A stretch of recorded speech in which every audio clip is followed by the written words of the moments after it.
কুমিল্লার পদুয়া বাজারে ঢাকা চট্টগ্রাম মহাসড়কের লরি উল্টে প্রাইভেট কারে থাকায় একই পরিবারের ৩ জন সহ ৪ জন নিহত হয়েছে। দুপুরে বিশ্ব রোড এলাকায় এই দুর্ঘটনা ঘটে। হাইওয়ে পুলিশ জানায়, দুপুর ১২টার পর চট্টগ্রাম থেকে ছেড়ে আসা ঢাকামুখী একটি লরি পদুয়ার বাজার এলাকায় ইউটার্ন নিতে গেলে সামনে পড়ে সিএনজি চালিত অটোরিকশা। সংঘর্ষ এড়াতে গিয়ে একই সময়ে উল্টো পথে আসা প্রাইভেট কারটিকে চাপা দেয় লরিটি। এতে ঘটনাস্থলেই নিহত হন প্রাইভেট কারে থাকা চালক সহ স্বামী, স্ত্রী ও সন্তান।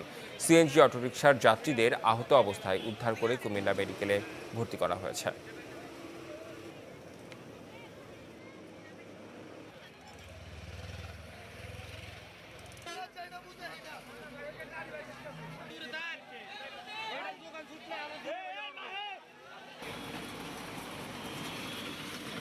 লং ভেহিকেল গাড়ি দিকে আসার সময় চট্টগ্রাম